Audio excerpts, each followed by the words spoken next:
نبی اکرم صلی اللہ علیہ وسلم کی زوجہ محترمہ حضرت عائشہ رضی اللہ عنہا کہتی ہیں کہ عبد الرحمن بن عوف رضی اللہ عنہ کی بیوی حضرت ام حبیبہ رضی اللہ عنہا رسول اللہ صلی اللہ علیہ وسلم کی خدمت میں حاضر ہوئیں اور استحاضہ کی شکایت کی. رسول اللہ صلی اللہ علیہ وسلم نے ارشاد فرمایا، حسب عادت ایام حیض میں نماز نہ پڑھو، پھر ایام حیض ختم ہونے پر غسل کر لو. چنانچہ ام حبیبہ رضی اللہ عنہا ہر نماز کے لیے غسل کیا کرتی تھیں. اسے مسلم نے روایت کیا ہے. نماز سے مراد دوبارہ حیض سے پاک ہو کر نماز شروع ہونے کا وقت ہوتا تھا، اس کے لیے. اس کا یہ مطلب نہیں ہے کہ ہر نماز کے ٹائم پہ غسل کرتی تھی. غسل حیض کا طریقہ یہ ہے.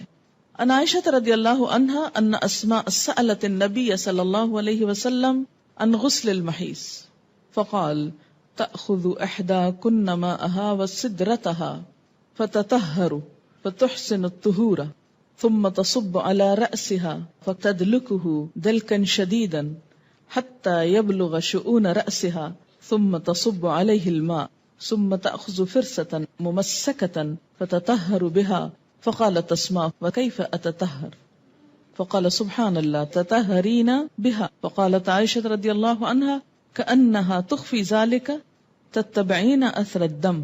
وسألته عن غسل الجنابة فقال تأخذ ماء فتطهر فتحسن الطهور أو تبلغ الطهور ثم تصب على رأسها فتدلكه حتى تبلغ شؤون رأسها ثم تفيد عليها الماء. فقالت عائشة نعم النساء نساء الأنصار لم يكن يمنعهن الحياء أن يتفقهن في الدين.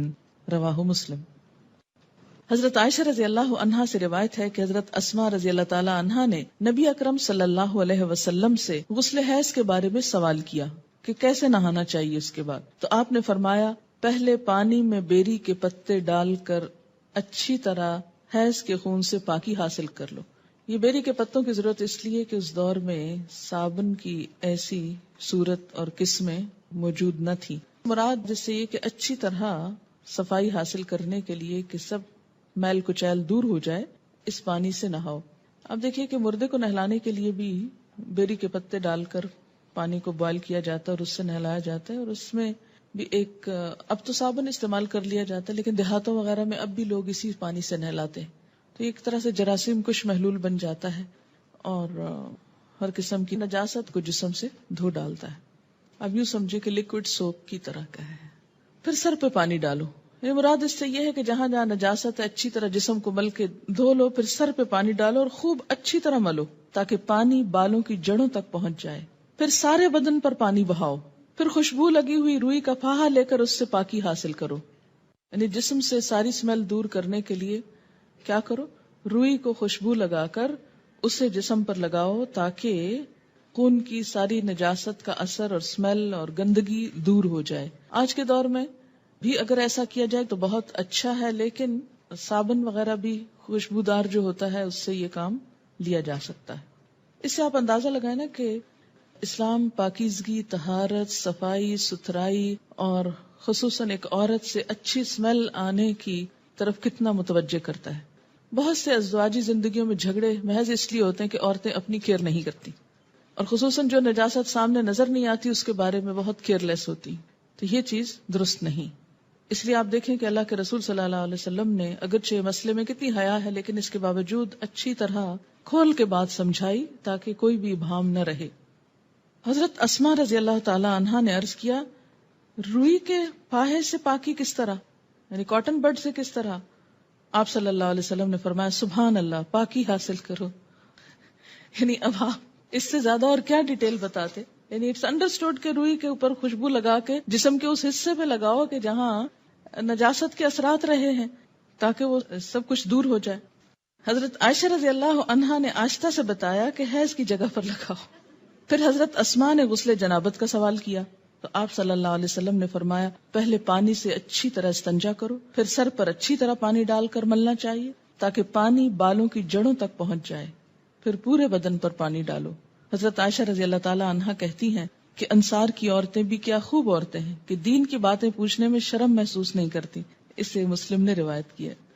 عورت کے سر کے بالوں کی جڑوں میں چوٹی کھولے بغیر پانی پہنچ سکے تو چوٹی کھولنا ضروری نہیں، لیکن اگر نہ پہنچ سکے تو کھولنا ضروری ہے. کیونکہ بعض ممالک میں خواتین کے بال مثلاً افریقن کنٹریز میں آپ نے دیکھا ہوگا اتنے تھک ہوتے ہیں کہ آسانی سے انگلی ان میں سے نہیں گزرتی، اور بعض چوٹیاں اس طرح جیسے ہمارے ہاں فرنٹیئر کے علاقے میں اتنی باریک باریک بالوں سے بنائی بھی ہوتی ہیں، اور ان کو آپس میں پھر ان کے ڈیزائن بنے ہوئے ہوتے ہیں، اور بعض اوقات وہ اس طرح چپکا بھی دی جاتی ہیں کہ جس سے اسکن تک پانی ڈائریکٹ نہیں پہنچ سکتا. تو ایسی صورت میں پھر ان مینڈیوں کو کھول دینا چاہیے.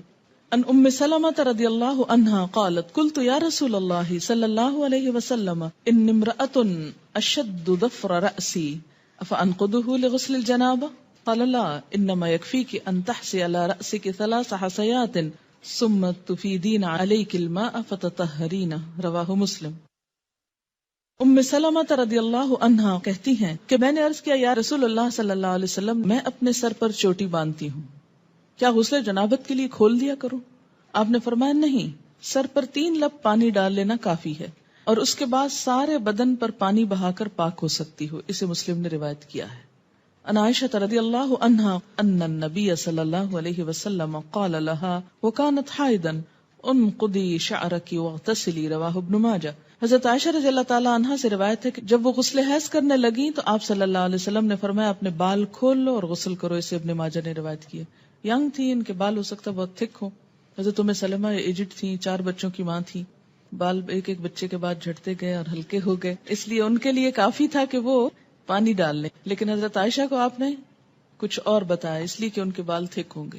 اگر کوئی آپ کو یہ آ کے کہے اور لوگ کہیں گے کہ دیکھیں کتنی کنٹراڈکشن ہے حدیث میں، ایک حدیث میں لکھا یہ کر لو اور ایک میں لکھا وہ کر لو، لیکن دونوں مختلف مواقع پر 2 فتوے کیوں دیے گئے؟ اس لیے کہ دونوں کے حالات مختلف ہیں. اب ہر شخص اپنے آپ کو دیکھے کہ وہ کہاں فٹ ہوتا ہے.